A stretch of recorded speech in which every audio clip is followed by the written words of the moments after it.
Hello baby. அம்மே மூக்குக்குள்ள கொசு போகுது. Hi baby, வாங்க வாங்க. இன்னைக்கு நைட் என்ன சாப்பாடுங்க? இன்னைக்கு நைட் வந்துட்டு நம்ம வீட்ல தோசை. ஆஹா, தோசை அம்மா, தோசை.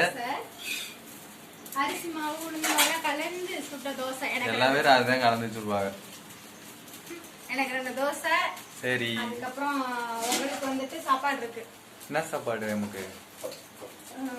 பிரிஞ்சி பிரியாணி. ஆமா, வெஜிடபிள் பிரியாணி மதியம் பண்ணேன். பார்த்தாலே தெரிகிறது. அது வந்துட்டு நீங்க மதியம் சாப்பிடல, அதனால வந்துட்டு உங்களுக்கு சாப்பாடு இருக்கு. தொட்டுக்கிறதுக்கு வந்துட்டு கத்திரிக்காய். ஓ மை காட். பிரிஞ்சிக்கு ஏதாவது சிக்கன் கிரேவி, மட்டன் கிரேவி, இல்ல எக் கிரேவி? அதுக்கு சிக்கன், மட்டன், எக் வாங்கிட்டு வரணும். இருக்கிறதா போட்டு வச்சேன். அப்படியா? மதியமே நான் பிரிஞ்சி தான் சாப்பிட்டேன் கடையில வாங்கி. அப்படியா? நீங்க இன்னைக்கு சாப்பாடு கொடுத்து இல்லைங்க. லேட்டா எழுந்திரிச்சு சோறாக்காம ஒரே ஒரு பாக்கெட் நூடுல்ஸ் போட்டு வேலைக்கு போறவனுக்கு நூடுல்ஸ் காலையில கொடுத்து விடுறீங்க. எனக்கு 11 மணிக்கே பதிச்சிருச்சு.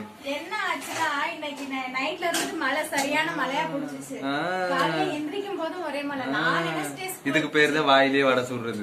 இது வேலை வந்துட்டு லீவ் விட்டுருவாங்க அப்படின்னு நினைச்சேன். மழை பெஞ்சாலும் உன் புருஷன் பள்ளிக்கூடம்ல ஸ்கூலுக்குள்ள போறேன் லீவ் விடுறதுக்கு. காலையிலேயே நியூஸ்ல பள்ளிகளுக்கு விடுமுறை அப்படின்னு போட்ட மாதிரி உங்களுக்கு லீவ் விடுவாங்க. மழை பெஞ்சாலே போதும் உடனே லீவு. மழை பெருசா பெஞ்சது, புயல் பெருசா வந்ததா, நான் நினைச்சு லீவ் விட்டுருவாங்கன்னு நினைச்சேன். கடைசியில பார்த்தா வேலைக்கு போற நேரத்துக்கு அந்த மழை வந்து அப்படியே ஸ்டாப் ஆயிடுச்சு. மனுஷன் கிளம்பி ஓடிட்டாங்க. மழை பெய்யுதோ பெய்யலையோ நம்மளுடைய கடமையை செஞ்சிடணும். வேலைக்கு கிளம்பி போயிடணும். அவங்களா லீவ் விட்டாதான் நம்ம வரணும். சரி, நான் ஒரு நாள் மட்டும் தானே சமைச்சு கொடுக்கலாம் மட்டும் இவ்வளவு கம்ப்ளைண்ட் பண்றாங்களே. வருஷம் பூரா நான் சமைச்சு கொடுக்குறேன். என்னைக்காச்சும் ஒரு நான் பாராட்டி இருக்காங்க. கேளுங்க, அப்ப பாராட்டணும்ல. சரி, நான் வேணா வீட்டுல இருக்கேன், வீட்டுல சமைக்கிறேன். நீ போறியா வேலைக்கு?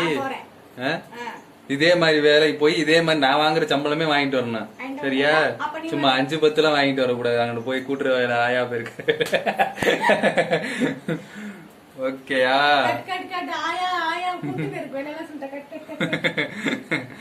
ஓகே. அடுத்து எனக்கு தொட்டுக்கிற வெறும் கத்திரிக்காய் மட்டும் தானா?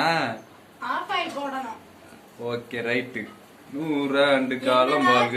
என்னடா சம்பந்தமே இல்லாம கன்வென்ஷன் சொன்னாங்க. அப்படித்தான். ஓகே, நீங்க என்ன சாப்பிட்டீங்க? நைட் என்ன சாப்பாடுன்னு மறக்காம எங்களுக்கு கமெண்ட் பண்ணுங்கள். ஓகே. அப்புறம் எனக்கு இந்த தோசைக்கு இந்த சீனி தொட்டுக்க சர்க்கரை. அந்த கத்திரிக்காய் கொஞ்சம் தானே, கவலைப்பட. எனக்கு கத்திரிக்காய் பிடிக்காது. பிடிக்காதா? மதியமே எனக்கு பிரியாணிக்கு கத்திரிக்காய் பிடிக்காது, முறுக்கு வச்சு சாப்பிட்டேன் நானு. நீ இப்ப எனக்கு தோசைக்கு தர ஆரம்பிக்கிற. Oh my god. Okay, tata bye. சொல்லுங்க. டாடா பாய். அடுத்த வீடியோல பார்க்கலாம்.